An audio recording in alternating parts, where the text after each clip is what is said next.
아무리 피부 관리에 관심이 없는 사람이라도 세안만큼은 매일 하루에 2번 이상은 꼭 하게 됩니다. 그런데 세수를 할 때 마지막 단계에서 많은 사람이 공통적으로 하는 행동이 있습니다. 바로 모공을 조여주기 위해 아주 차가운 물로 얼굴을 여러 번 헹구는 것인데, 이는 유명 연예인들의 피부 관리 비법으로도 자주 소개되곤 했습니다. 정말 찬물로 세안을 마무리하는 행동이 이미 넓어진 모공을 다시 꽉 조여줄까요? 사실 우리는 오랫동안 찬물이 모공을 축소시킨다는 이야기를 들어왔습니다. 목욕탕에서 뜨거운 탕에 들어갔다가 냉탕에 들어가면 피부가 쫄깃해지는 기분을 느끼는 것과 비슷한 원리라고 생각하기 때문입니다. 하지만 피부 과학의 관점에서 보면 이는 사실과 매우 다릅니다. 우선 모공의 구조부터 상세히 살펴볼 필요가 있습니다. 모공은 털이 자라나오는 구멍이자 피지선에서 만들어진 피지가 피부 표면으로 배출되는 통로입니다. 많은 사람이 모공을 우리 몸의 근육처럼 생각해서 온도에 따라 스스로 수축하고 이완한다고 믿습니다. 하지만 모공 자체에는 근육이 존재하지 않습니다. 우리 피부에는 털을 세우는 인모근이라는 미세한 근육이 있기는 하지만 이 근육이 수축한다고 해서 모공의 구멍 크기가 물리적으로 줄어드는 것은 아닙니다. 즉, 찬물이 피부에 직접 닿는다고 해서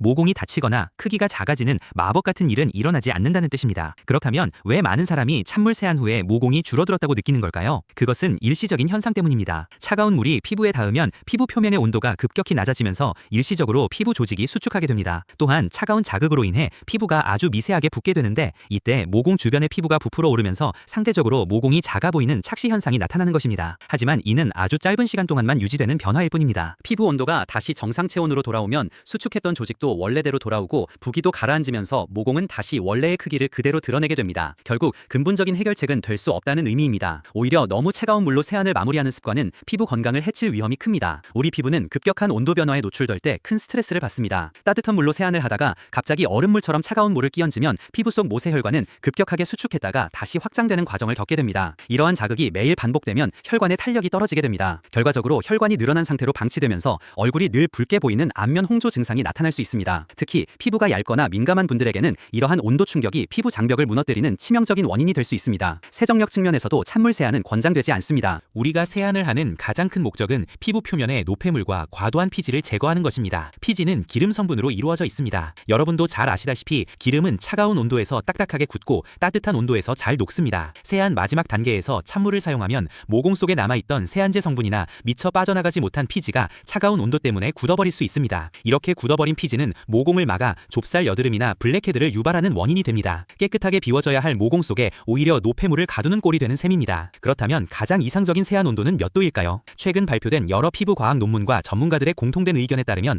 우리 체온보다 약간 낮은 미온수가 정답입니다. 구체적으로는 섭씨 30도에서 32도 사이의 온도를 권장합니다. 이 온도는 피부에 자극을 주지 않으면서도 피지를 적절하게 녹여내어 세정력을 극대화할 수 있는 온도입니다. 또한 피부 장벽을 구성하는 필수 성분인 세라마이드나 지질 성분을 과도하게 씻어내지 않으면서도 불필요한 노폐물만 선택적으로 제거하는 데 가장 효과적입니다. 실제로 한 연구 결과에 따르면 미온수로 세안했을 때와 찬물로 세안했을 때의 피부 수분 보유량과 장벽 강화 정도를 비교해본 결과 미온수를 사용한 그룹에서 훨씬 안정적인 수치를 보였습니다. 반면 너무 뜨거운 물은 피부의 유분을 과도하게 제거하여 건조함을 유발하고, 너무 차가운 물은 앞서 말씀드린 것처럼 혈관 자극과 세정력 저하를 가져왔습니다. 따라서 처음부터 끝까지 일정한 온도의 미온수로 세안하는 것이 피부 건강을 지키는 가장 과학적인 방법이라고 할 수 있습니다. 많은 분이 세안 후에 느껴지는 그 팽팽한 느낌을 좋아하십니다. 하지만 그 느낌이 모공이 줄어든 증거라고 오해해서는 안 됩니다. 진정으로 모공 건강을 생각한다면 찬물로 피부를 괴롭히기보다는 올바른 세안법을 실천하는 것이 중요합니다. 모공이 넓어지는 근본적인 원인은 과도한 피지 분비와 피부 탄력 저하입니다. 이를 해결하기 위해서는 자신의 피부 타입에 맞는 세안제를 선택하고 미온수로 부드럽게 마사지하듯 세안하는 습관을 들여야 합니다. 또한 세안 후에는 즉시 보습제를 발라 피부 수분이 날아가지 않도록 보호해주는 것이 탄력을 유지하고 모공이 더 넓어지는 것을 방지하는 핵심입니다. 사실 피부과 전문의들은 모공을 줄이기 위한 가장 좋은 방법으로 찬물 세안보다는 자외선 차단을 강조합니다. 자외선은 피부 속 콜라겐과 엘라스틴을 파괴하여 피부 탄력을 떨어뜨리고, 이는 곧 모공을 지지하는 힘을 약하게 만들어 모공을 넓어지게 만듭니다. 즉, 찬물로 얼굴을 헹구는 노력보다 외출 전 자외선 차단제를 꼼꼼히 바르는 것이 모공 관리에 훨씬 더 실질적인 도움이 된다는 사실을 기억할 필요가 있습니다. 또한 세안 시 손바닥으로 얼굴을 너무 강하게 문지르는 행동도 피해야 합니다. 피부에 가해지는 물리적인 마찰은 피부 장벽을 손상시키고 염증을 유발할 수 있습니다. 미온수를 사용하여 세안제의 거품을 충분히 낸 뒤 손가락 끝을 이용해 원을 그리듯 부드럽게 닦아내는 것이 좋습니다. 마무리 단계에서도 수건으로 얼굴을 팍팍 닦기보다는 가볍게 눌러서 물기만 제거해주는 것이 피부 자극을 줄이는 방법입니다. 결국 우리가 믿어왔던 찬물 세안의 효과는 과학적 근거가 부족한 일시적인 느낌일 뿐입니다. 오히려 피부 온도를 일정하게 유지하며 자극을 최소화하는 것이 장기적으로 건강하고 매끄러운 피부를 만드는 비결입니다. 지금까지의 세안 습관을 돌아보고 피부가 진정으로 원하는 온도가 무엇인지 고민해볼 시점입니다. 끝으로 피부 관리에는 정답이 없습니다. 본인의 피부 상태에 따라 찬물이 시원하게 느껴지고 특별한 특별한 트러블이 없다면 그대로 유지하셔도 좋습니다. 다만 찬물 세안이 모공을 영구적으로 조여준다는 잘못된 상식 때문에 굳이 피부에 자극을 줄 필요는 없어 보입니다. 오히려 일정한 온도의 미온수로 꼼꼼하게 씻어내는 것이 여러분의 소중한 피부를 지키는 더 현명한 선택이 될 겁니다. 궁금증이 해결되셨나요?